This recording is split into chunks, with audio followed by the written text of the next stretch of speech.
कहाँ तक हुआ था हमारा? Sir ji good evening sir. Application of impulse हो रहा था ना? Yes sir. Yes sir. Okay, recording start हो चुकी है, ठीक है।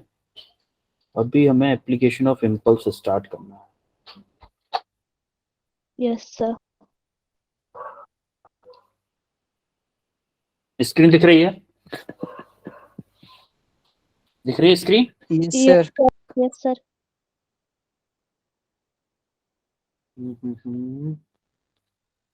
Sir good evening. Impulse, very good evening. आपको एक सेकंड जरा, ये ऊपर वाला बंदा दिख रहा है, ये बंदा। तो बॉल को जब प्लेयर, आपने गेम खेलते हुए देखा होगा, बॉल को जब क्रिकेटर कैच करते हैं तो देखो ऐसे बॉल आती है, ऐसे बॉल आती है तो उसको थोड़ा सा हाथ को पीछे ले जाते हैं। बॉल को कैच जैसे ही हाथ में आने के बाद में हाथ को पीछे ले जाते हैं, ऐसे इसको देख रहे हो। जब बॉल आ रही है तो अब हाथ यहाँ पे है, जैसे ही बॉल हाथ में आई हाथों को पीछे लाया और पीछे मतलब यहां तक ले गया इसने। जब ये यहां से बॉल को पीछे लाया तो बॉल को ये यहाँ पे ही हाथों को कांस्टेंट रख के, इसी जगह पे रख के भी तो कैच ले सकता था। ऐसा क्यों नहीं किया इसने? इससे क्या किया? इससे क्या फायदा हुआ कि जब यहाँ से हाथों को यहाँ तक लेके आया, इससे क्या फायदा हुआ, कोई बताएगा मुझे? सर इसके हाथ में नहीं लगेगी सर। हाँ तो देखो देखो, तो फोर्स टाइम बढ़ जाएगा। हाँ देखो होता क्या है ना, जो कांटेक्ट टाइम है, हमारा कांटेक्ट टाइम क्या था? देखो इम्पल्स क्या था आपका? Force into time. इम्पल्स यही था ना, force into time.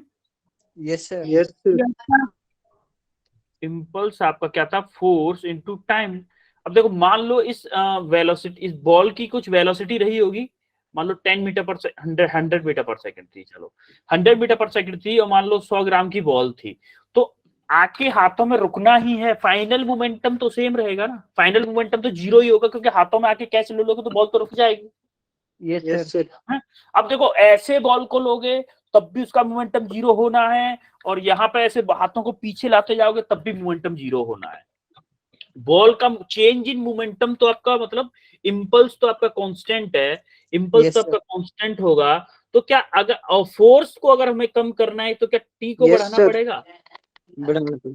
Yes sir. अगर हम फोर्स को कम करना है तो हमें टी को बढ़ाना पड़ेगा। अब टी को कैसे बढ़ा सकते हैं? बॉल ऐसे आ रही है, ऐसे बॉल को कैच करते हुए हाथों को पीछे कर लो, तो बॉल की स्पीड की डायरेक्शन में ही थोड़ा सा आप पीछे करोगे तो क्या होगा, आपका कांटेक्ट टाइम थोड़ा सा बढ़ जाएगा, कि बॉल की मोमेंटम जो था उसको जीरो तक आने के लिए कुछ टाइम मिल जाएगा, जिससे कांटेक्ट टाइम बढ़ जाएगा। कांटेक्ट टाइम जैसे ही बढ़ जाएगा तो हाथ को कम चोट लगेगी, फोर्स आपका, कांटेक्ट टाइम बढ़ जाएगा तो फोर्स आपका कम लगेगा। समझ में आ रहा है? कांटेक्ट टाइम बढ़ रहा है। अब जैसे देखो फर्स्ट वाले में देखो, इसमें नीचे वाले में देखो, जैसे ही कार एक्सीडेंट हो रही है, ऊपर वाले में देखो, यहाँ पर ऊपर वाले में क्या हो रहा है? एयर बैग नहीं खुल रहा है, दिख रहा है आपको? एयर बैग नहीं खुल रहा है। Yes sir. देखो इसका सिर जो था स्टीयरिंग में लग रहा था, सीधा स्टीयरिंग में लग रहा था, देखो। और देखो इसका जो इस बंदे का हेलमेट, जो फेस पर हेलमेट लगा हुआ है वो टूट जाएगा, देखो देखो ये टूट जाएगा। ऊपर वाले में टूट गया लेकिन नीचे वाले में सेफ रहेगा, देखना। नीचे वाले में नहीं टूटा है, देख रहे हो आप? नीचे वाले में हेलमेट आप इसके जो फेस पे लगा हुआ है वो नहीं टूटा। ऐसा क्यों हुआ है कि जैसे ही कार जो दीवार में लगी तो सडनली उसका मोमेंटम जीरो हो गया कार का। Yes sir. ये सिर पड़ता है सीधा स्टीयरिंग पे। अगर स्टीयरिंग पे सिर पड़ेगा, स्टीयरिंग पे जैसे ही सिर पड़ा, स्टीयरिंग पे जैसे ही सिर पड़ा आपका, तो हुआ क्या? अगर वहां पे एयर बैग नहीं होता, तो एयर बैग नहीं होता तो सीधा उसमें पड़ेगा आपका, स्टीयरिंग में सिर पड़ेगा तो आपके फेस पे जो लगा हुआ है वो टूट जाएगा। फेस पे जो लगा हुआ है मास्क टाइप का, जो हेलमेट टाइप का, वो टूट जाएगा। अब नीचे वाले केस में क्या होगा? नीचे वाले केस में क्या होगा कि जैसे ही आपका एयर बैग खुल गया, एयर बैग खुल गया तो क्या एयर में जो हमारा सिर पड़ेगा वो एयर बैग में पड़ेगा जाके? Yes sir. जी सर। एयर बैग में जैसे ही जाके सिर पड़ेगा तो एयर बैग हमारे सिर की वजह से थोड़ा सा पिचकेगा। भाई कंप्रेस तो होगा ना, कंप्रेस तो होगा एयर बैग। तो जैसे जितना टाइम के लिए कंप्रेस होगा, क्या वो हमारा जो टाइम बढ़ा रहा है, कोलिजन टाइम बढ़ा रहा है कि नहीं बढ़ा रहा है? एक तो था आपका डायरेक्ट स्टीयरिंग से टच कर रहा था हमारा सिर, और एक था हमारा धीमे धीमे जाके। किसकी वजह से? एयरबैग की वजह से, एयरबैग की वजह से धीरे धीरे जाके टच करेगा उससे, तो हमारा क्या होगा, कोलिजन टाइम बढ़ जाएगा, टाइम बढ़ जाएगा तो आपका फोर्स आपका कम लगेगा। एयरबैग की इंपोर्टेंस समझ में आ रही है? कार्स में जो एयरबैग्स होते Yes, हैं sir. उसकी इंपोर्टेंस समझ में आ रही है? Yes, sir. क्लियर है? इंपल्स के वाला कॉन्सेप्ट क्लियर है? Yes, sir. आप ये क्वेश्चन करके बताओ जरा, 3 मिनट है आपके पास, ये क्वेश्चन करके बताओ जरा, Sir. फास्ट करो।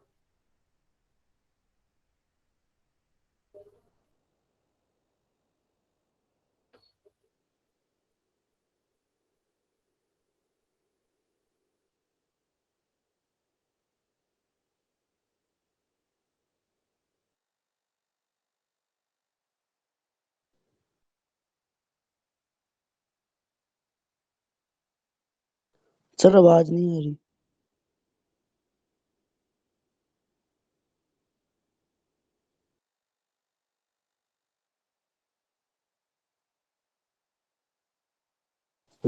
सर आ गया।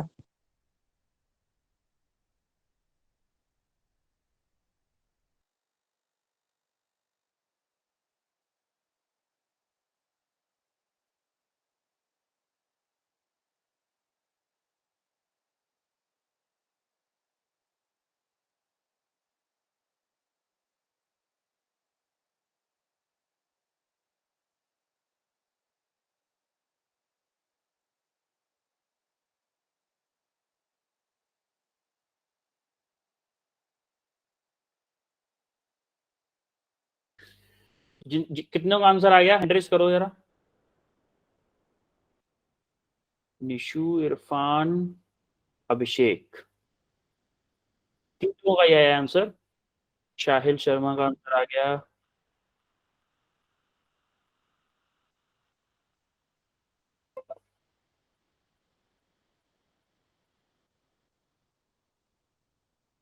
अच्छा, शिवम, शिवम आप बताओ कितना आंसर आया है? Sir 5 Newton. 5 newton, okay. कैसे किया आपने, इक्वेशन ऑफ मोशन से किया है या फिर चेंज इन मोमेंटम से किया है? Sir change in momentum sir. Okay okay, दो तरीके से हो सकता है वैसे क्वेश्चन। अच्छा, शाहिल का हो गया। Irfan, Irfan yes sir. क्या आया आंसर आपका? Sir second. Second, 50 Newton. Yes sir. Okay, आपका 50 न्यूटन आया है, ठीक है चलो। और किसी का आया? Sahil, yes sir. क्या आया है answer? Sir A 5 newton. Okay, 5 newton है, ओके चलो। और किसी का? Abhishek, sir 5 newton. Sir 5 newton. Second Abhishek, sir 5 newton. अच्छा दोनों का। ऋतिक, ऋतिक,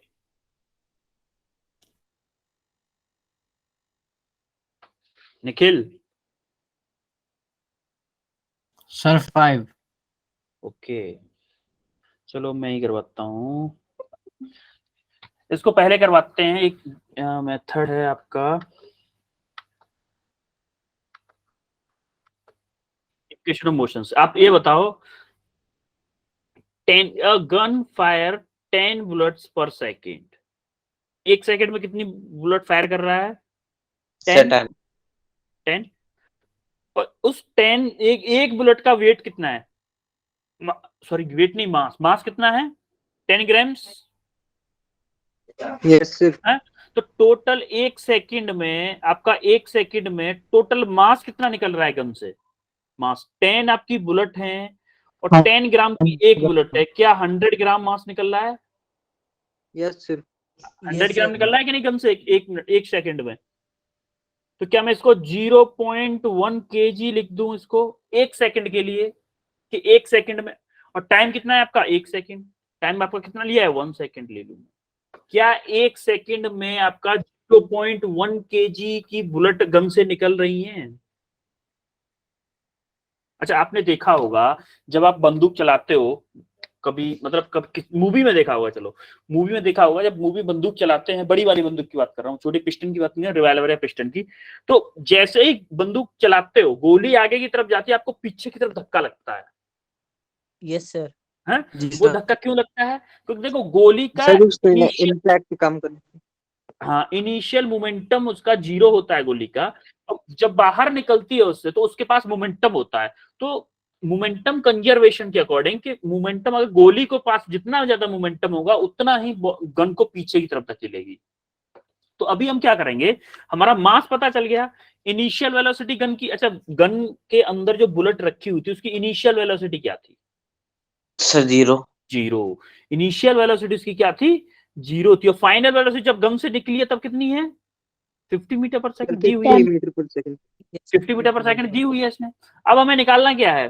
फोर्स निकालना है। क्या फोर्स हमारा dp अपॉन dt होता है कि नहीं? Yes sir. Yes sir. dp upon, इसको क्या लिख सकता हूं मैं? m v माइनस के u लिख सकता हूं कि नहीं? अरे yes sir upon T. Final momentum minus initial, चलो ऐसे नहीं, final momentum minus initial momentum, ये u आएगा। Final momentum minus initial momentum upon T, लिख सकता हूं इसको ऐसे।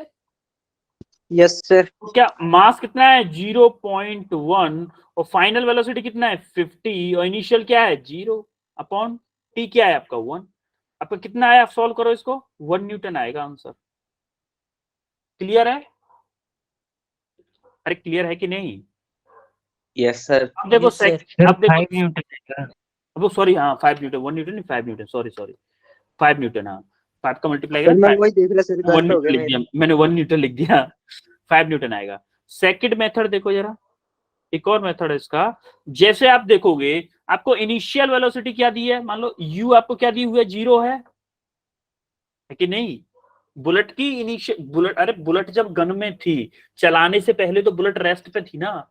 Yes sir. सर 0 ही थी सर।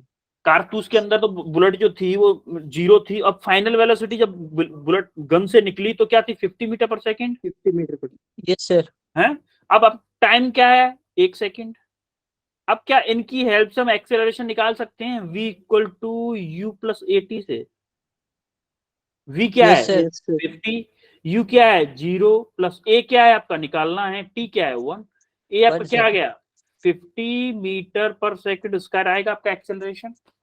यस आएगा। सर। अब आप इक्वेशन लगा दो, F equal to M A. m क्या है आपका? 0.1 kg, यही है ना पर सेकंड का मास। Yes sir. एक्सेलरेशन क्या है आपका? 50, तो आपका क्या आ गया? 5 न्यूटन। आया कि नहीं? Yes sir. आप किसी भी मेथड से सॉल्व कर लो, आप इसको किसी भी मेथड से सॉल्व कर लो, आपका आंसर 5 न्यूटन आएगा। कुछ ने शायद सेकंड इस मेथड से यूज किया होगा, कि कुछ लोगों ने शायद इस वाले मेथड से किया होगा। क्लियर है? Yes sir. हाँ? अब इस क्वेश्चन को, इसके लिए तो मैं आपको 1 मिनट दूंगा, ओनली 1 मिनट। जल्दी करो, फास्ट करो इसको। तो ये तो चुटकियों का सवाल है, चुटकियों का सवाल है ये तो। एक्सेलरेशन दिया है, मास दिया है, फोर्स पूछा है। Sir 8 newton sir. 8 newton. F equal to M A. M sir 8 क्या है? न्यूटन। m है ये, a है ये, तो m क्या है? 1, a क्या है? 8, आपका 8 न्यूटन आंसर हुआ। Yes sir. Yes, sir. इस क्वेश्चन को करो जरा, इसके लिए मैं आपको दूंगा 4 मिनट। इस क्वेश्चन को करो आराम से। मैं आपको हिंट दे देता हूं, इसमें फॉर्मूला लगेगा। कौन सा? इम्पल्स पूछा है ना, इम्पल्स चेंज इन मोमेंटम होता है कि नहीं? Yes sir. तो यस सर। क्या मैं फोर्स को ये लिख सकता हूं? dp अपॉन dt लिख सकता हूं? Yes sir. अगर मुझे Yes, चेंज इन मोमेंटम निकालना है तो क्या मुझे dp निकालना है? f dt कर दूं इसको? हाँ, अब दोनों साइड इंटीग्रेट करो, f की वैल्यू पुट करो, सॉल्व करो, आपका आंसर आ जाएगा। इससे ज्यादा हिंट क्या दूं? मैंने बता ही दिया, आंसर ही बता, क्वेश्चन ही बता दिया। सर फॉर्मूला निकलेगा sir J is equal to P2 minus P1। हाँ बिल्कुल बिल्कुल, P2 minus P final minus P initial बोल दो, या फिर फाइनल में क्या निकालना, क्या चेंज इन मोमेंटम आपका इम्पल्स होता है, final momentum minus initial momentum, और लेफ्ट साइड में वो राइट साइड में क्या हो जाएगा, एफ की वैल्यू पुट कर दो 100 sin t, 100 sin t। Time की वैल्यू, टाइम की लिमिट दे रखी है 0 से पाई, देख रहे हो ग्राफ बना सर हुआ आ है। गया हाँ क्या हुआ, क्या आंसर आया? Sir B. बी। अभिषेक आपका बी आया है, और किसी का आया? कर रहे हैं सर।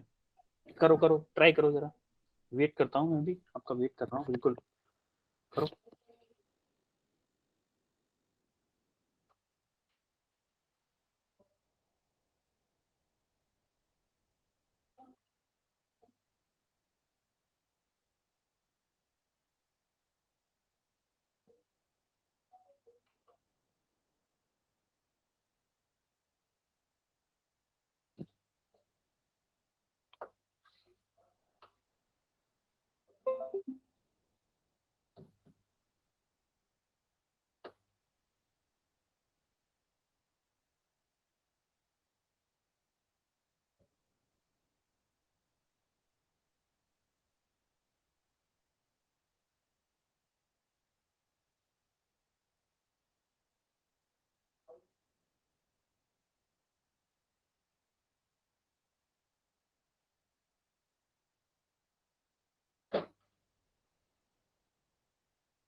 हुआ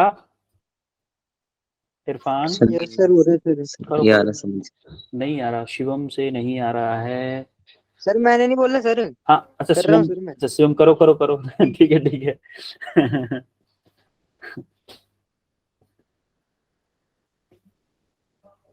सर बी आया, आ गया सर, अच्छा बी बी आया ऑप्शन है, सर। ओके शिवम का बी आ गया। अभिषेक मेरा भारद्वाज, सर अभी- नेहा, नेहा क्या आया है? सर जी B. Okay Abhishek, sir B. Yogesh, Yogesh,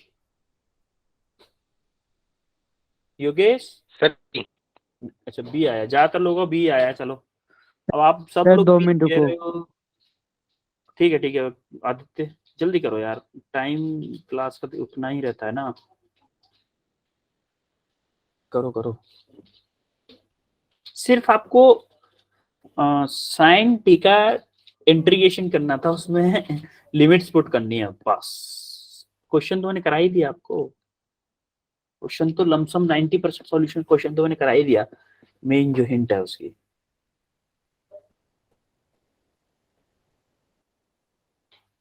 sir B आ रहा है। ओके चलो सर बी आ रहा है सर। ठीक है, चलो ज्यादातर लोगों का बी आ चुका है। देखो ये इंटीग्रेशन, इंटीग्रेशन जब दोनों साइड पे करूंगा तो क्या मैं डीपी इनिशियल से फाइनल लिमिट करूंगा, इनिशियल मोमेंटम से फाइनल मोमेंटम लिमिट होगी, यस सर। और इधर क्या होगी, जीरो से पाई टाइम लिमिट दी हुई है, यस सर। उसने बताया ना, the value of impulse in time pi second, तो 0 से पाई सेकेंड लेंगे हम, 0 से pi limit F D T.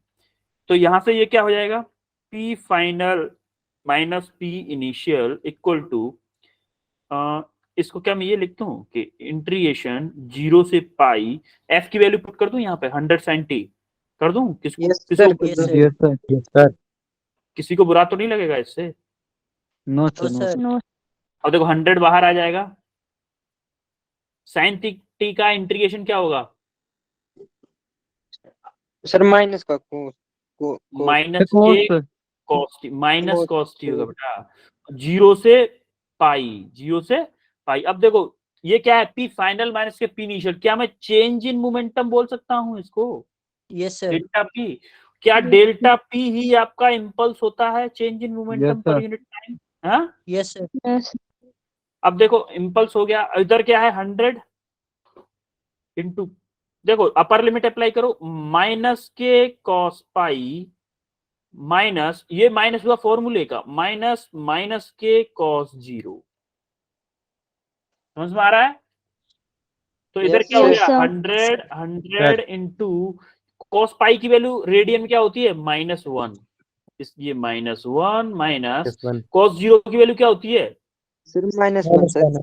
नहीं नहीं 1, यहाँ पे cos 0 की वैल्यू 1 होती है, लेकिन माइनस उसके आगे है तो -1 आ जाएगा। तो यहाँ पे देखो 100 इंटू, यहाँ पे क्या होगा, माइनस माइनस प्लस, ये प्लस का 1 हो जाएगा, और ये माइनस माइनस प्लस, ये भी प्लस का 1 हो जाएगा। तो यहाँ पे क्या होगा, 100 इंटू 2 यानी कि 200 न्यूटन सेकेंड। क्लियर है सबको? कैसे हुआ ये? Yes sir. नेक्स्ट प्रॉब्लम पे चलें फिर। Yes sir. ओके, अब ये आपके लिए Yes, sir. गिफ्ट है, आपके लिए गिफ्ट है होमवर्क के नाम पे। थैंक यू सर जी। ये आपको कल करके आना है, तीनों क्वेश्चंस करके आने हैं कल आपको, ठीक है? Yes sir. एक सेकंड रुको, पहले मुझे इसका सॉल्यूशन हिडन करने दो।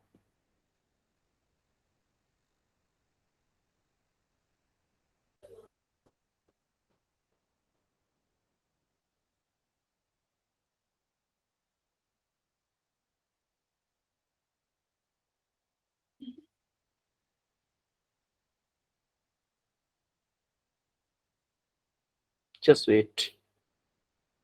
स्क्रीन दिख रही है आपको? Yes sir. Yes sir. Yes okay okay, मेरे सामने ब्लर क्यों हो गई फिर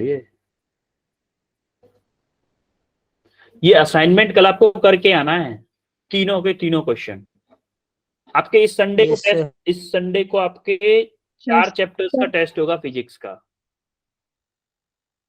4 चैप्टर्स का टेस्ट हो सकता है इस बार आपका। कौन कौन से चैप्टर्स पता है, कौन कौन से? अरे 4 चैप्टर्स अभी तक फिजिकल वर्ल्ड को छोड़ के जो भी चैप्टर्स हुए हैं उसके बाद का। अब हम आते हैं न्यूटन्स थर्ड लॉ पर। न्यूटन्स थर्ड लॉ की क्या होता है, एक्शन रिएक्शन वाला होता है ना third law. Yes sir. Every action has equal and opposite reaction. ये तो Reaction. सबको याद है, बच्चे मतलब केजी के बच्चे को भी याद हो जाता है, अब तो केजी के बच्चे को भी पता होता है। अब हम इसकी फीलिंग लेते हैं। इसकी फीलिंग क्या है, देखो ये बंदा आपको नाम में दिख रहा है, दौड़ता हुआ दिख रहा है कि नहीं? ये जैसे sir. ही इस बोट से, जैसे Yes, इस sir. बोट से यहाँ पे ग्राउंड पे कूद रहा है, तो देखो जैसे कूद रहा है तो नाव क्या कर रही है, पीछे की तरफ जा रही है कि नहीं जा रही है, इधर इस डायरेक्शन चली जा रही है। Yes sir. यस ऐसा क्यों हो रहा है भाई, कोई बताएगा मुझे ऐसा हो क्यों रहा है भाई, हो क्यों रहा है? क्योंकि सर जब ये जंप कर रहा है तो सर वो जो नाव है सर उसको पीछे पुश कर रहा है, जिससे सर वो आगे जा सके। हाँ, इसलिए सर वो पीछे हो गया। बिल्कुल बिल्कुल। अब देखो वो क्या कर रहा है, जब उसको जंप करना है, जैसे हम कहीं से भी जंप करते हैं, जैसे आप ग्राउंड पे खड़े हुए हो, एक जगह से दूसरी जगह जंप कर रहे हो, तो ग्राउंड को जिस जिस फोर्स की वजह से आप कूद के दूसरी जगह पहुंचे, उतने ही फोर्स से ग्राउंड को नीचे की तरफ पुश करते हो। अब ग्राउंड बहुत हैवी है, आपकी अर्थ बहुत हैवी है, इसीलिए उस पर कोई फर्क पड़ता नहीं है, लेकिन ये बोट में है, बोट पे आपको उसका फर्क दिख जाता है। तो देखो यहाँ अगले नेक्स्ट वाली पिक में देखो कि जैसे ही इस बंदे ने जिस फोर्स से आगे कूदना चाहा है, उसको हम बोलते हैं एक्शन। जिस फोर्स से आपका आगे की तरफ कूदना चाहता है वो है आपका एक्शन। लेकिन जो पीछे वाला पैर था उससे इस नाव को पीछे की तरफ धकेल दिया है, सेम टू सेम फोर्स से धकेला है, जिसको हम बोलेंगे क्या, रिएक्शन। दोनों का मैग्नीट्यूड सेम होगा, डायरेक्शन अपोजिट होगी। क्लियर है? अब देखो सिमिलरली आप देखते हो रॉकेट्स आपने इसरो की, बार की, डीआरडीओ की, इन सब की, इसरो की ज्यादातर रॉकेट देखी होंगी आपने। अरे इसरो छोड़ो, आप दिवाली पे रॉकेट लेके आते हो? Yes sir. दिवाली पे रॉकेट ऊपर की तरफ कैसे उड़ती है, उसके पीछे से आग निकलती है तभी तो उड़ती है। Yes sir. Yes sir. Yes sir. पीछे से आग जो निकलती है उसका इंपोर्टेंस क्या होता है, वो आग क्या करती है, एटमॉस्फेयर को पीछे की तरफ धकेलती है। कि भाई एटमॉस्फेयर हमको दिख कुछ भले ही नहीं रहा है, लेकिन एटमॉस्फेयर में एयर तो है कि नहीं? Yes sir. उसका प्रेशर भी है। पीएटीएम कितना होता है, एटमॉस्फेयर प्रेशर कितना होता है sir 1.013 into 10 raised to power 5 newton metre pascal. 101,325, या फिर बोलूं, ये बोलते हैं किसमें, बार में, बार बोलूं या फिर इसको क्या बोलूं, 10⁵ पास्कल बोलूं, यही होता है प्रेशर। तो एटमॉस्फेयर में जब ये प्रेशर अवेलेबल है, मतलब एयर है, एयर है तो उसको और कोई धकेलेगा तो एटमॉस्फेयर भी तो आपको धकेलेगा। Yes sir. है तो क्या क्या करता है, इसके रॉकेट के पीछे से हैवी स्पीड में, हैवी हाई वेलोसिटी में गैसेस निकलती हैं, जलने के बाद में गैसेस निकलती हैं फायर के साथ में। फायर के साथ में वो क्या करती हैं, एटमॉस्फेयर को पिछू की तरफ धकेलती हैं। तो उससे क्या होता है, एक डाउनवर्ड फोर्स, ये आग लगा रही है एटमॉस्फेयर पर डाउन इस डायरेक्शन में फोर्स, तो एटमॉस्फेयर लगाता है उस पर एक अपवर्ड की तरफ एक रिएक्शन फोर्स। तो इस अपथ्रस्ट जिसको हम बोलेंगे अपथ्रस्ट, जिसकी वजह से क्या होता है, ये रॉकेट ऊपर की तरफ उड़ जाती है। देखा कैसे उड़ी है? Yes sir. तो आपको अगर पूछे कि रॉकेट किस लॉ के बेस पर उड़ती है, Newton third law, action reaction pair बनता है वहां पर। ठीक है, अब देखो एक्शन रिएक्शन पेयर बनता कैसे एक्चुअली। देखो एक एक्शन रिएक्शन पेयर बनता है अकर्स साइमल्टेनियसली, कि जैसे ही आपने इस हाथ को दीवार पे मारा, जैसे ही आपने दीवार पे हाथ मारा, तो जिस टाइम पे आप दीवार में हाथ मार रहे हो, जो फोर्स आप दीवार पे अप्लाई कर रहे हो, उसी टाइम पे, सेम टाइम पे दीवार भी आपके हाथ पे फोर्स लगा रही है कि नहीं लगा रही है। ऐसा नहीं होगा कि आपने अब दीवार पे फोर्स लगाया है, आधा घंटे बाद दीवार आपके ऊपर फोर्स लगाएगी, ऐसा नहीं होता। सेम टाइम पे, जिस टाइम पे आप फोर्स लगा रहे हो उसी टाइम पे फोर्स लगाती है, कि अकर्स साइमल्टेनियसली, सेम टाइम पे लगाते हैं अपोजिट डायरेक्शन। आप अगर इस डायरेक्शन, मान लो ऐसे दीवार को ठोक रहे हो, तो दीवार आपको ऐसे ठोकेगी सामने से। अगर आप दीवार को ऐसे ठोक रहे हो, दीवार आपको ऐसे पीछे की तरफ फोर्स लगाएगी, और दोनों की डायरेक्शन अपोजिट होगी। अगर आप इस डायरेक्शन फोर्स लगा रहे हो, तो दीवार आपके पास इस डायरेक्शन फोर्स लगाएगी, और दोनों सेम टाइम पे दोनों सेम टाइम पे होंगे और act along the same line. अगर आप किसी दीवार पे, मान लो ये आप मान लो आपकी दीवार है, अगर आप ऐसे फोर्स लगा रहे हो ना, इस लाइन के, इस उंगली पे ऐसे फोर्स लगा रहे हो, तो ये वाली, मान लो इसको वॉल है, ये वाली वॉल है, ये वॉल भी आपकी उंगली पे सेम एक्सिस पे फोर्स लगाएगी। ऐसा नहीं है कि आपको। सर आपका कैमरा ऑफ है। कैमरा ऑफ कहाँ है? कैमरा ऑन है सर सर ऑन है सर, ऑन है कैमरा तो। सिग्नल प्रॉब्लम होगी सर। देखो जैसे ही आप यहाँ पे इस एंगल पे फोर्स लगाओगे, तो वॉल भी आपके पास में सेम लाइन ऑफ एक्सिस पे रिएक्शन फोर्स लगाएगी। ऐसा नहीं है कि आप इधर लगा रहे फोर्स, इधर फोर्स लगा रहे हो, रिएक्शन फोर्स आपका इधर से लगे, ऐसा नहीं होगा। सेम जहां से एक्शन फोर्स होगा, उसी के लाइन ऑफ एक्सिस में आपका रिएक्शन फोर्स होगा। और डिफरेंट ऑब्जेक्ट, ये ऑब्जेक्ट टू ऑब्जेक्ट डिपेंड करेगा। किसी भी ऑब्जेक्ट पर आप वॉल पे लगा लो, कैलकुलेटर पे लगा लो, दीवार पे लगा लो, टेबल पे लगा लो, कहीं पे भी लगा लो, सेम नेचर का होगा। और दोनों क्या होते हैं, equal in magnitude and same in nature. अगर आप इसको कंप्रेस करोगे, इसको अगर आप कंप्रेस कर रहे हो, वॉल को कंप्रेस कर रहे हो, तो वॉल भी आपको कंप्रेस ही करेगी। अगर आप वॉल को खींच रहे हो, तो वॉल भी आपको सेम फोर्स से खींचेगी। समझ रहे हो? और सेम मैग्नीट्यूड भी सेम होगा, और नेचर भी दोनों का सेम होगा। समझ में आया कि नहीं आया? एक्शन रिएक्शन पेयर कैसे होता है, कैसे फोर्स लगता है? Yes sir. अब से देखो, मान लो ये बॉल है, ये Yes, sir. कोई स्फीयर है, ये आपका स्फीयर है, ये क्या है, आपका क्यूब है। अब देखो स्फीयर क्या हो रहा है, स्फीयर का एक वेट लगा होगा नीचे की तरफ, जिसको हम mg बोलेंगे। तो इस mg की वजह से क्यूब पे एक नॉर्मल रिएक्शन लगी होगी कि नहीं? Yes sir. इसके वेट की वजह से इस पे ये n रिएक्शन लगी, इसकी वजह से, इसके वेट की वजह से ये रिएक्शन लगी। तो क्या ये क्यूब भी उस पर सेम अमाउंट ऑफ रिएक्शन लगाएगा अपवर्ड डायरेक्शन में, अपोजिट? और लाइन ऑफ एक्सिस दोनों की क्या होनी चाहिए, सेम। देखो लाइन ऑफ एक्सिस दोनों सेम है, दोनों की लाइन एक्सिस सेम है, और सेम टाइम पे भी होने चाहिए। ऐसा नहीं कि क्यूब ने, उसने स्फीयर ने लगाया आज और क्यूब लगा रहा है कल अपवर्ड फोर्स, ऐसा नहीं होगा। सेम टाइम पे, अपोजिट डायरेक्शन। देखो ये अगर इसको पुश कर रहा है, नीचे की तरफ में पुश कर रहा है, तो ये क्यूब भी उसको ऊपर की तरफ पुश कर रहा है कि नहीं कर रहा है? यस सर, कर रहा है सर। नेचर भी दोनों का सेम है, पुशिंग नेचर है दोनों का। क्लियर है आपको? एक्शन रिएक्शन पेयर कैसे लगते हैं, कैसे बनते हैं एक्शन रिएक्शन पेयर? हाँ, आगे बढ़े। Yes sir. ओके, अब जैसे आप ग्राउंड इधर देखो, जैसे आप आगे चलते हो, आगे की तरफ जब चलते हो तो आप देखोगे कि आपका पूरा पैर ज्यादातर उठ जाता है, पीछे से साइड उठ जाता है, आगे वाला पोर्शन आपका कांटेक्ट में रहता है ग्राउंड के, रहता है कि नहीं? Yes sir. आपका वेट जो है, आपका वेट किस एंगल ऐसे लग रहा है, जिस एंगल पे आपका वेट लग रहा होता है इस पंजे से, जिस एंगल पे आपका वेट, जैसे ही आप आगे बढ़ते हो ग्राउंड को पीछे की तरफ धकेलते हुए बढ़ते हो, वो अब फ्रिक्शन वाला कंसेप्ट आएगा। जब फ्रिक्शन आएगा तब बताएंगे, अभी आप सिर्फ एक्शन और एक्शन पेयर देख रहे हैं। तो अब आपके वेट की वजह से आपका एक्शन लगता है, क्या ग्राउंड भी सेम फोर्स से आपकी तरफ रिएक्शन फोर्स लगाती है? यस सर, लगाती सर। सर। अगर ग्राउंड सेम फोर्स से रिएक्शन फोर्स नहीं लगा पाएगी तो आपका पैर कीचड़, जैसे कीचड़ होता है ना, कीचड़ में आप पैर डालते हो तो आपका पैर अंदर चला जाता है। क्यों चला जाता है? क्योंकि वो आपके फोर्स की बराबर रिएक्शन फोर्स नहीं लगा पाता, वो आपके फोर्स की बराबर रिएक्शन फोर्स नहीं लगा पाता, इसीलिए आपका पैर कीचड़ में धंस जाता है। समझ में आ रहा है क्यों होता है ऐसा? Yes sir.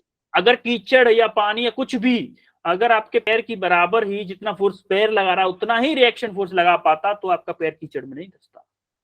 सेम ग्राउंड पे ऐसा होता है। ग्राउंड पे जब हम चलते हैं तो ग्राउंड होती है टफ, नीचे से जमीन थोड़ी हैवी होती है, तो आप चलोगे आराम से तो आपका पैर नहीं धसेगा। क्यों नहीं धसेगा? क्योंकि वो सेम जिस फोर्स से आप पैर ग्राउंड की पे फोर्स लगा रहा है, एक्शन फोर्स, उसी फोर्स से ग्राउंड आपके पैर पे रिएक्शन फोर्स लगा देती है। क्लियर है? सर बीच में फिर ऐसा ही होता है सर। क्या बीच में? Yes sir. सर वहाँ की सर मिट्टी सर तो कहाँ पे? अलग होती है कहाँ पे? सर? बीच में सर। बीच में यस सर। बीच पे ना रेतीली मिट्टी होती है, रेतीली। Yes sir. देखो उसका कंसेप्ट क्या होता है, मान लो आप रेत में कुछ हद तक पैर धस जाता है लेकिन फिर जाके पैर रुक जाता है ना? ऐसा ही ना होता है? Yes sir. जैसे सर। ये ग्राउंड लेवल है, ठीक है। अभी क्या होगा, मान लो आप ये वाला एरिया देखो, ठीक है। आपका पैर का साइज मान लो इतने तक होगा। आपका पैर का साइज मान लो इस टाइप का कुछ ऐसा है ना? जब आपने पैर रखा, जैसे ही आपने पैर रखा तो ये लेवल क्या था, यहाँ पे मान लो ग्राउंड, ये जो रेत था इस ग्राउंड तक आ गया। Yes sir. आपका पैर यहाँ पे आ गया। एक्चुअल में जब ग्राउंड होता, प्लेन ग्राउंड होता तो यहाँ पे पैर होता आपका, लेकिन रेत है तो आपका पैर यहाँ पे आके रुका। ऐसा क्यों हुआ? देखो इसके नीचे जो रेत था, क्या वो रेत थोड़ा थोड़ा उस रेत के बीच में थोड़ा स्पेस होगा? जब हमारा पैर की वजह से फोर्स लगा तो क्या वो रेत कंप्रेस होके ज्यादा हार्ड हो गया? Yes sir. तो यहाँ का रेत क्या होता है, कंप्रेस हो जाता है। जहां पे जाके पैर रुक जाता है ना, जितना हार्ड रेत होता है उतना ही कम धसेगा हमारा पैर। आप देखोगे जो रेत होता है, छोटा रेत होता है, वो तो नीचे धस जाता है, लेकिन अब जीरो गिट्टी, कभी रोड के लिए गिट्टी आई हो उस पर पैर रखोगे वो नीचे नहीं धसती है। Yes sir.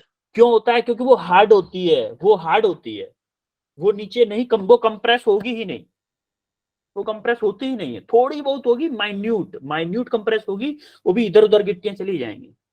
वो कंप्रेशन वाला प्रोसेस रहा बेटा। अगर आप थर्मोडायनामिक्स पढ़े होते थोड़ी सी भी, तो मैं आपको थोड़ा सा अच्छे से एक्सप्लेन करता कि कंप्रेसिबिलिटी एक टर्म होता है वहां पे, कि यहाँ पे आपकी जो सैंड होती है वो दब जाती है थोड़ी सी, जैसे ही दब जाती है तो उसकी हार्डनेस बढ़ जाती है। तो आपके पैर को, जितना आपका पैर फोर्स लगा रहा था ग्राउंड रेत पे, उतना ही वो फोर्स फिर अप्लाई करने के लिए एलिजिबल हो जाती है, तब जाके आपका पैर रुक पाता है वहां पर। समझ रहे हो? Yes sir. सिमिलरली अगर दलदल सुना है आपने? दलदल भी होते हैं कि उसमें कभी मतलब धंसते जाते हैं अंदर। Yes sir. वहां पे क्या होता है कि रेत कंप्रेस हो ही नहीं पाता, वहां पे नीचे कुछ अजीब होता है, उसमें सीधे नीचे की तरफ जाते जाते वहां पे मतलब स्टॉपेज कहीं होता ही नहीं है, इसीलिए धंसते। वहां पे ये रेत कंप्रेस नहीं होता, कंप्रेस होकर उसकी स्ट्रेंथ बढ़ती नहीं है तो वो उसके इक्वल फोर्स लगा नहीं पाता तो आपका नीचे ही धंसते जाते हैं। अब सेकंड वाले फोटो में देखो, इस वाले फोटो में देखो, दिख रहे हो? इसमें ये दादी बैठ रही है, इसके ऊपर दादी बैठ रही है, ये चेयर इसके ऊपर फोर्स लगा रही है, लेकिन वो क्रॉस साइन हो गया। इसका मतलब मान लो ये दादी का वेट था 60 केजी, 60 केजी का वेट कितना हो गया, वो मास था, वेट कितना हो गया, 600 न्यूटन हो गया, वेट आपका 600 न्यूटन हो गया। अब ये 600 न्यूटन उसका वेट हो गया।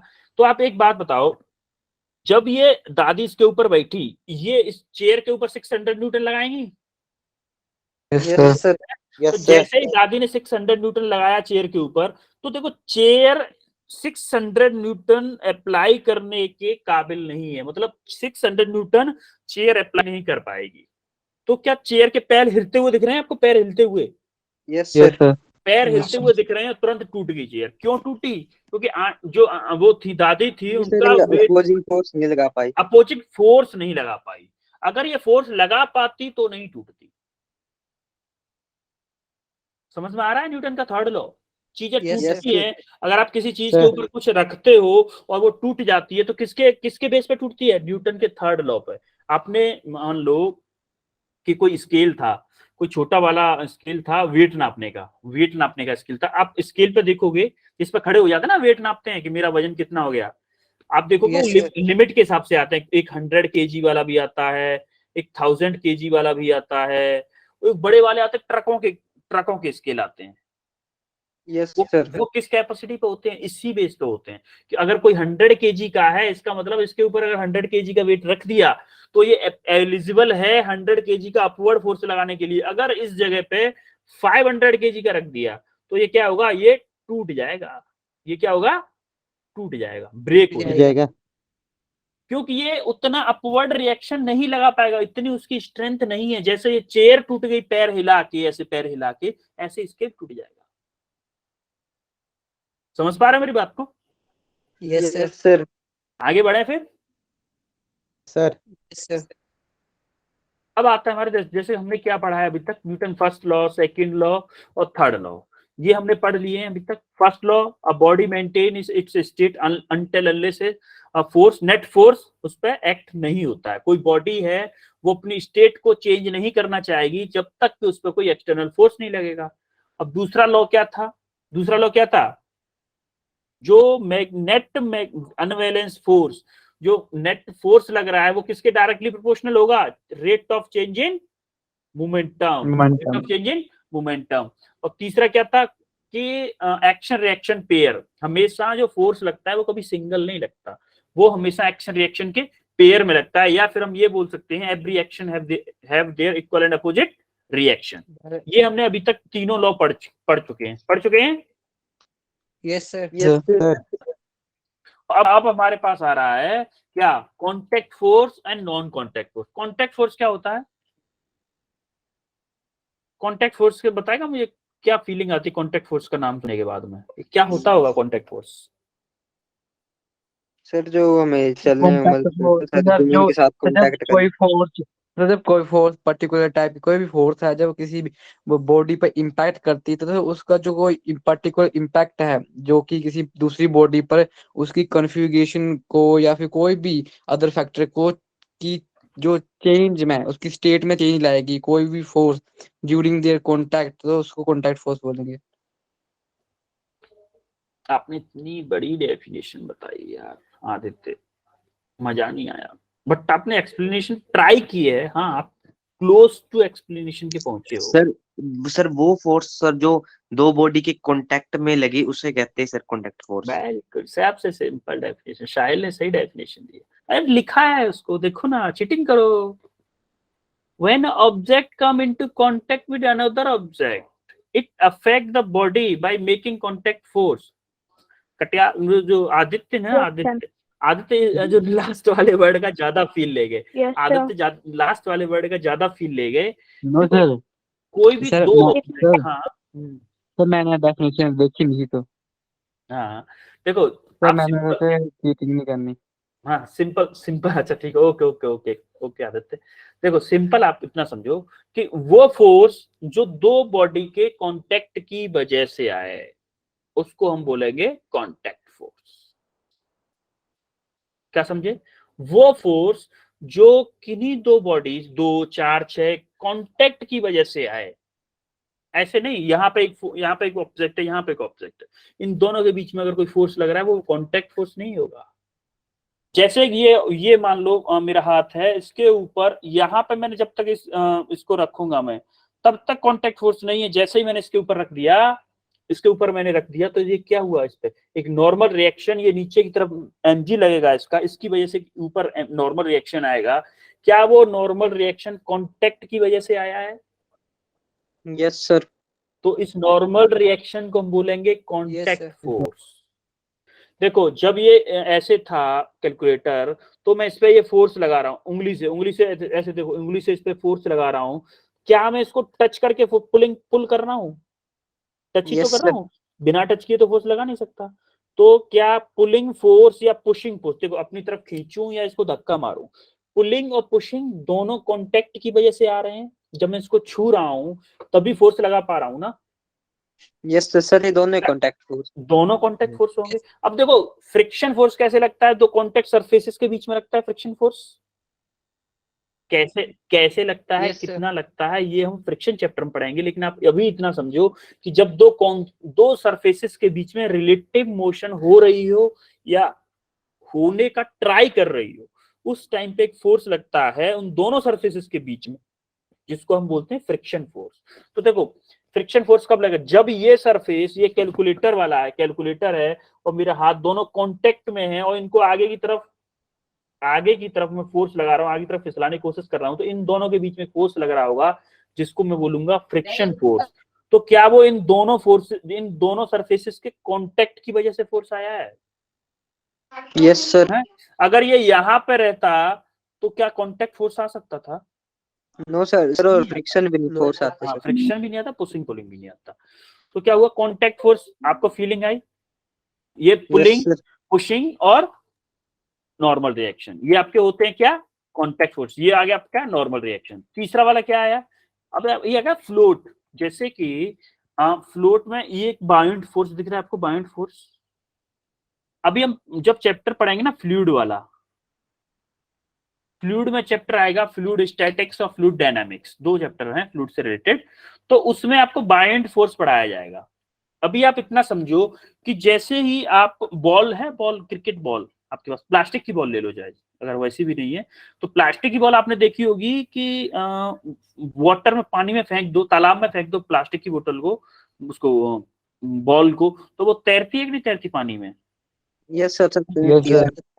तो आप देखोगे कुछ पार्ट, एक बहुत छोटा पार्ट उसका पानी में डूबा रहता है, छोटा सा पार्ट उसका डूबा रहता है पानी के अंदर। तो कितना पार्ट डूबा रहता है, कितना नहीं डूबता है, ये तो हम पढ़ेंगे फ्लोटेशन में। लेकिन अभी मैं आपको इतना जान लो कि जितना, अच्छा उस बॉल का कुछ मास भी तो होगा। Yes sir. Yes sir. तो क्या वो मास नीचे की तरफ लग रहा होगा, वेट बन के? यस सर, नीचे की तरफ लग रहा होगा। तो क्या उस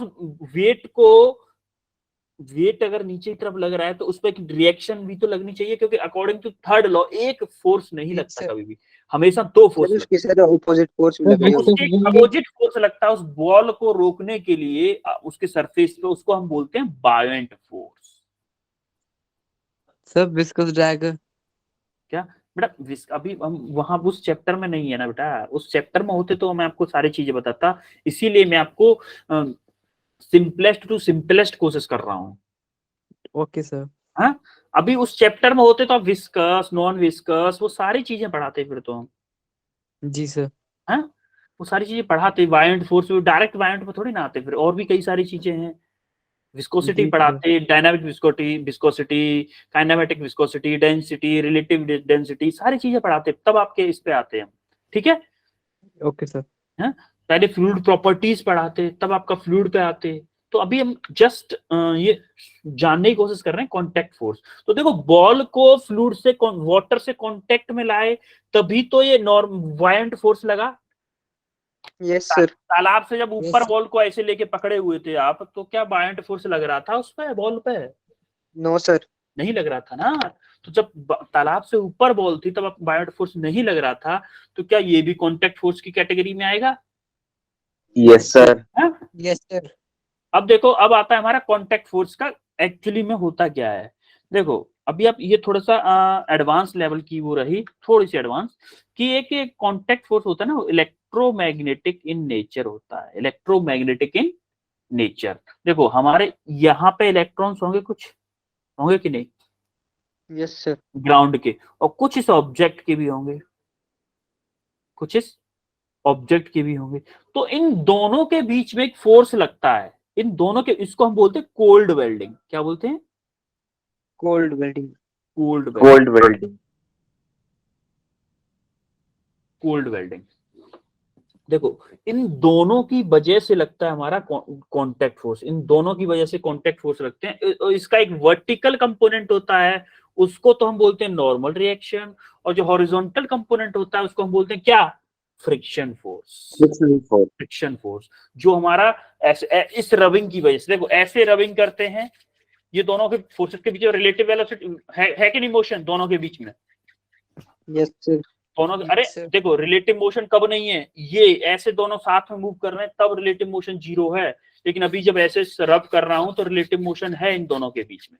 देखो रिलेटिव मोशन अगर है, रिलेटिव मोशन है तो उनकी वजह से एक हॉरिजॉन्टल कंपोनेंट बोलेंगे कांटेक्ट फोर्स का, उसको हम बोलेंगे फ्रिक्शन फोर्स, और जो वर्टिकल कंपोनेंट होगा उसको क्या बोलेंगे, नॉर्मल फोर्स। और किस नेचर में होता है, इलेक्ट्रोमैग्नेटिक नेचर का फोर्स होता है।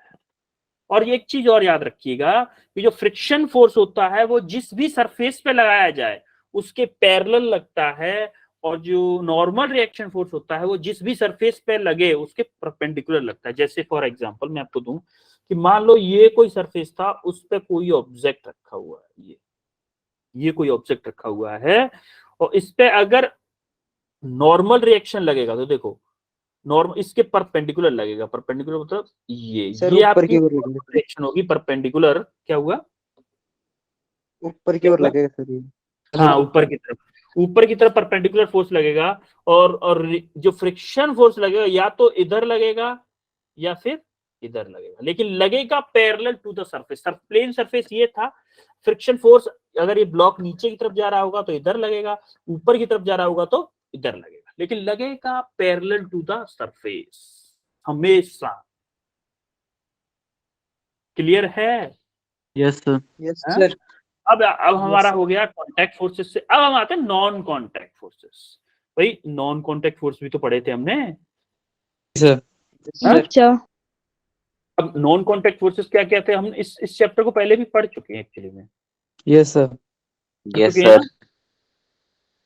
इन चारों फोर्सेस को इन चारों फोर्सेस को हम पहले भी पढ़ चुके हैं उसमें फिजिकल वर्ड चैप्टर में हम इन चारों को पढ़ चुके हैं। अभी देखो मान लो ये पेन है, ये पेन आपको दिख रहा है? क्या इस पेन पे अर्थ इस पेन को अपनी तरफ खींच रही है? देखो ये पेन नीचे की तरफ गिर रहा है ना, नीचे की तरफ गिर रहा है। क्या इस पेन के बीच में और अर्थ के बीच में कोई कांटेक्ट है अभी? No sir. वो फोर्सेस जिनको फिजिकली टच नहीं हो, देखो फिजिकल टच क्या है, फिजिकल टच नहीं है। वो फोर्सेस जिनको विदाउट फिजिकल टच के ही फोर्स लग जाए, विदाउट फिजिकल टच के ही फोर्स लग जाए, उनको हम बोलते हैं नॉन कॉन्टैक्ट फोर्सेस। जैसे कि अर्थ हमारी हर एक ऑब्जेक्ट को अपनी तरफ खींचती है, खींचती है कि नहीं खींचती? अर्थ हमेशा अपनी तरफ खींचती है, तो उस फोर्स को हम क्या बोलते हैं, ग्रेविटेशनल फोर्स। क्या होता है ग्रेविटेशनल फोर्स का कोई फॉर्मूला बताएगा मुझे? G m1 m2 upon m1 m2 upon r उसका। बेटा ये अगर जिसको समझ में नहीं आया है फॉर्मूला, वो जब हम ग्रेविटेशन चैप्टर पढ़ाएंगे तब अच्छे से पढ़ेंगे इसको, ठीक है? अब देखो नेट फोर्स जो होता है वो किसकी वजह से होता है? ग्रेविटेशन फोर्स जो होता है उसके लिए इसके लिए कुछ कांटेक्ट मीडियम होता है कि नहीं? तो जैसे यहाँ पे ये पेन यहाँ पे था, ग्रेविटेशन मान लो ये जमीन पे, क्या ये जमीन पे गिर रहा है पेन? बिना किसी कांटेक्ट फोर्स लग रहा है। इसलिए किसको बोलेंगे, ये किस कैटेगरी में आएगा, नॉन कांटेक्ट फोर्सेस। जैसे आप देख लो दूसरे वाले इमेज को देखोगे, दूसरे वाले इमेज को जब देखोगे तो दूसरे वाले में क्या है, ये दो मैग्नेट हैं, नॉर्थ साउथ पोल है, नॉर्थ साउथ पोल। आप बचपन में खेले होगे कि दो मैग्नेट ली, एक जब आप साउथ पोल से साउथ पोल को मिलाओगे तो मैग्नेट दूर से ही, देखो टच नहीं हो रहा है फिर भी पीछे वाली मैग्नेट पीछे तरफ फिसल रही है, खींच रही कि नहीं? अब वैसे ही इस मैग्नेट को, जैसे ये वाली मैग्नेट है, ये वाली जो मैग्नेट है, इसकी अगर हम साइड चेंज कर दें, नॉर्थ को इधर ले जाएं तो क्या हो जाएगा, चिपक जाएंगी। Yes sir. लेकिन नॉन कांटेक्ट है, इसीलिए देखो आप साउथ से साउथ मिला रहे हैं या फिर नॉर्थ से नॉर्थ मिलाएंगे तो कांटेक्ट होने से पहले विदाउट किसी कांटेक्ट के एक फोर्स लग रहा है इनके बीच में, जो पीछे वाली मैग्नेट को और पीछे धकेलता जा रहा है। धकेला है कि नहीं? Yes sir. तो ये किस कैटेगरी में आ गए, नॉन कांटेक्ट फोर्स की में है। अब सिमिलरली अब इधर देखो थर्ड वाले में, क्या आपको पॉजिटिव और नेगेटिव चार्ज अट्रैक्ट करते हैं हमेशा? Yes, sir. Yes, sir. Positive और Yes, sir. Negative Yes, sir. Charge हमेशा अट्रैक्ट करते हैं। सिमिलरली नेगेटिव और नेगेटिव चार्ज रिपेल करते हैं, और पॉजिटिव और पॉजिटिव चार्ज भी रिपेल करते हैं। तो देखो, जहां पर मान लो ये दो चार्जेस रखे हुए हैं, ये दो चार्जेस थे 1 और 2, ये दोनों चार्जेस हैं, तो इन दोनों के बीच में अट्रैक्शन फोर्स लगेगा विदाउट किसी कांटेक्ट के। फोर्स लग रहा है कि नहीं? देखो, जब ये यहाँ पे थे तो इसके ऊपर भी इधर फोर्स लग रहा था, इसके ऊपर भी इधर फोर्स लग रहा था। तो विदाउट किसी टच के, विदाउट किसी फिजिकल टच के, इन दोनों के बीच में एक फोर्स लग रहा था, उसे हम बोलते हैं इलेक्ट्रोस्टैटिक अट्रैक्शन या फिर इलेक्ट्रोस्टैटिक फोर्स। क्लियर है?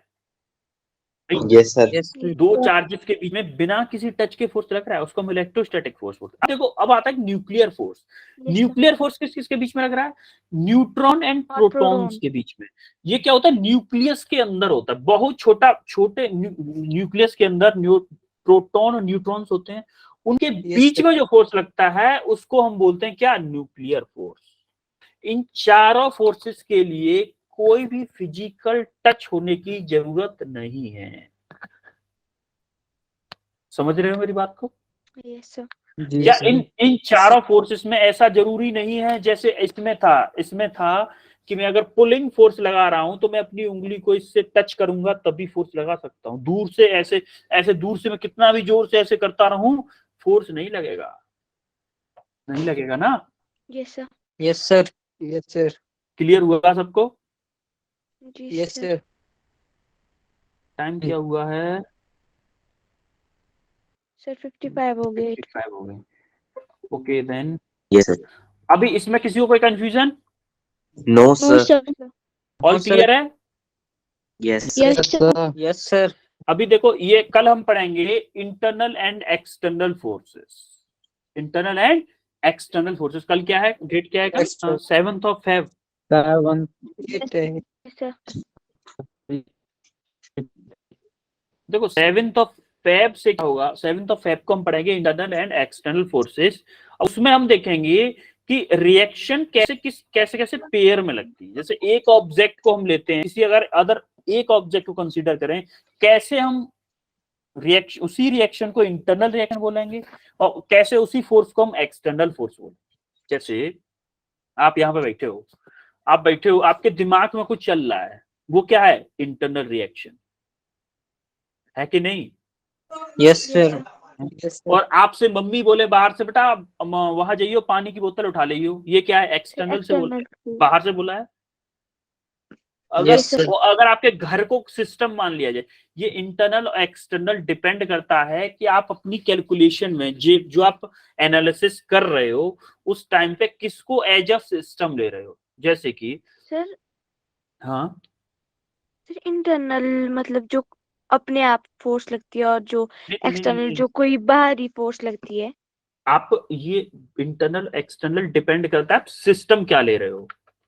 सिस्टम इन द सेंस कि अगर देखो आप क्या एक्टिविटीज बेस पे बताता हूँ। अगर आप खुद को सिस्टम ले रहे हो ना, ओनली खुद को, तो आपकी मम्मा ने जो आपसे बोला है वो आपके लिए क्या हुआ? एक्सटर्नल फोर्स हो गया। External force. तो अगर आप जैसे यही बोल रहा हूँ। हाँ, अगर आपके पूरे घर को अगर आप एज अ सिस्टम ले रहे हो, तो अपनी मम्मा ने भी बोला है ना, वो भी इंटरनल फोर्स के उसमें आएगा, अंडर में। अगर कोई पड़ोसी Yes, आपसे कुछ बोलता है, पड़ोसी इस टाइम पे पड़ोसी आपसे कुछ बोलेगा ना, तो वो एक्सटर्नल External फोर्स होगी। में आएगा।